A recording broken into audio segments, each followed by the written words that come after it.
Are the Bulls now a team that people can't relate to unless you are an absolute Miami Heat hater because they're shoving LeBron, they're hard fouling like crazy? This is clearly what they want to do and what Thibodeau is probably most likely telling them to do in order to compete with the Heat, try to slow them down, try to frustrate them. But are they becoming less likable as this series goes on? The problem, like, they have a chance to be incredibly likable. I'm opening up discussion. They have a chance to be incredibly likable because they're undermanned and a huge underdog against these sort of...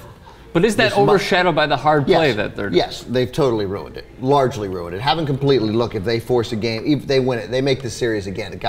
Game 7, they'll be darlings again. But the problem is that... No, it's not going to go to... It might not go to 5. Like, the Heat might win Game 4 so convincingly that they just call it off. I don't think the Bulls have a chance to cover. They could win a game 75-74. They can't score, and they can't win a game, I think, once it starts reaching the mid. Well, it's hard when you don't have Heinrich Dang and Rose. That Rose guy, yeah. So if we even count that anymore, I don't. Their problem is that the darling of the team, the chief enforcer, is an immensely unlikable guy. Like, Joakim Noah. Like, if Noah were a little more pleasant, then this whole storyline of the sort of brutes of the new beasts of the Midway might work. But it can't work with Noah. Adding to that point, when when Birdman decided to go down hard on Nate Robinson, he didn't intend to do it. There was no intention behind it. Noah goes over to Nate Robinson.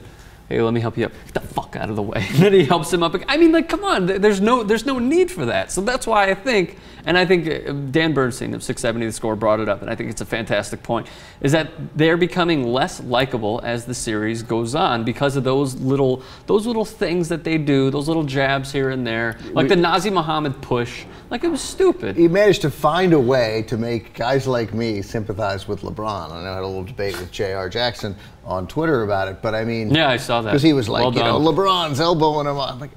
Like, yeah, LeBron plays hard. That's fine. That's acceptable. You can't... It was totally schoolyard. Yeah. No, it was bullshit. I didn't even like the tech. I didn't even like the tech on LeBron at first. I mean, he got 10. I thought that was the kind of thing where the refs step in and go, "Hey, cool it." But then you know what? Then JR told me through text message that Nazr Mohammad should not have been kicked out of the game, and I was like, he has to be kicked out of the game. Easiest throw out in the history of the world. Absolutely. Did that? You can't do it. So you agree they're becoming less. And I also likable. I feel about this way about pass interference, and it had the same effect there.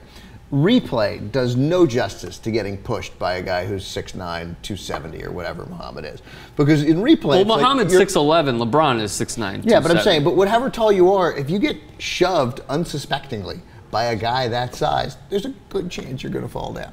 But like... Thibodeau thought it was a flop. I did too. I mean, on replay, right, but you see it full speed? No, I totally think he fell down.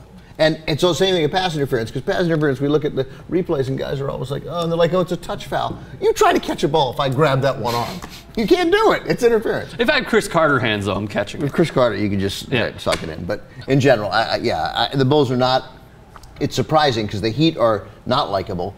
Although the further you get away from LeBron's nonsense, admittedly, that's less of a problem. Except for the Heat haters. I'm talking about NBA fans in general. Let's say you're a freaking Warriors fan. You have no hate for the Heat. But you like an undermanned team going against the... But that story, we're in agreement, is getting ruined because of their hard play. Yeah, I agree. All right.